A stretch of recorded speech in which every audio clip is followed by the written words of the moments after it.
on Saturday night, and then tonight it got back into the schoolyard. Little Marco and Big Donald. What's the point of that? Anyway, joining me right now is former U.S. Marine and talk show host Montel Williams, and he's a supporter of John Kasich. Well, congratulations. I think, at least among our very small but informed circle of people here, we think he did great. Your guy. Chris, I'm telling you, I think across the country you're seeing a lot of people, whether they be pundits or whether they be other politicians in the Republican Party, who are all coming out themselves behind John Kasich. I think what he did was very clear. It's the same thing he did in Houston, but we didn't give him as much credit that he needed from that performance then. Tonight, he nailed it. In every single case, did you notice not once did either Cruz or Rubio or even Donald Trump question anything that came out of John Kasich's mouth? And so that's one of those things you got to really take a look back at this entire debate. Every time he spoke, they all looked at him, and then they went on to beat each other up because there was nothing they could say. I do have to make one point, though, a really important one. And this is, again, just listening to what Donald Trump had to say. When he talks about certain things, I stay out of the conversation.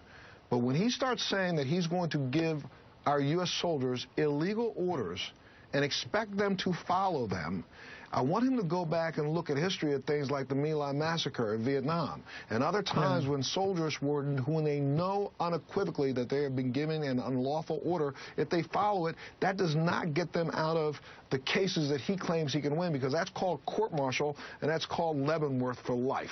So he's got to understand that there's things that he's talking about, and I wish the American public could see it also. He wants to be the commander-in-chief. These people who are at these rallies for them will be some of the people he sends off to fight. And when he sends them off and tells them to do things illegally, they will be held accountable. So we got to get some help behind him. I think some of these generals and admirals that are supposedly talking to him, I think they need to smack him upside the back of the head tonight and say, don't ever say that again. Well, the question I have, and you're a fighting man, and thanks for your service, the whole question of killing their families, it's sort of so Middle Eastern, if not medieval, going back and looking for where their families are. You know, really, it sounds like mob talk at best. It's called war crime, and again, if we're going to put somebody in office as a commander-in-chief, you want people to stand up and say, I support, the officers, those appointed over me. Well, they have to give them lawful orders. And when the commander-in-chief starts with illegal orders, you just set up another hate. You set up, war crimes from here to eternity. So, again, he claims he's talking to generals, admirals. I don't know one general or admiral in this country who would support forcing soldiers to support an unlawful order, knowing that that will lead them to court-martial and also probably international tribunal. Let me go back to you on the question of John Kasich. We're looking next. Let's go. You know the schedule ahead. It's Michigan next Tuesday, coming up fast. A big state, a moderate state politically. It's not a right-wing state by any means, like Pennsylvania. We're going after that. We're going to go to Ohio, John Kasich's home turf. We're going to go to Florida that same night, and Illinois, another moderate Republican state. What can he do that day? He can win Ohio.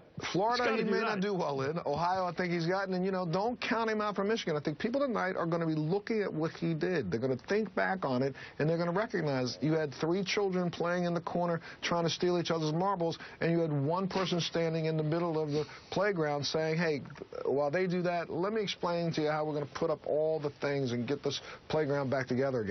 So you had the adult out there, and I think that's going to reverberate. And I really when you say something like that, Montel, I really do think back to when I played marbles, and we would have these coffee cans, these tin cans, and we'd have our marbles in it, and we'd have some big ones. Remember the big ones? Yeah, how about the big? We called them hugies. And what happens when one of the other kids tried to steal your big marble? You smack them upside the back of the head. That's what was going on over there. I wonder how many people grew up the right way like you and I did. Anyway, thank you, Montel Williams. Have a good one. Join me right now.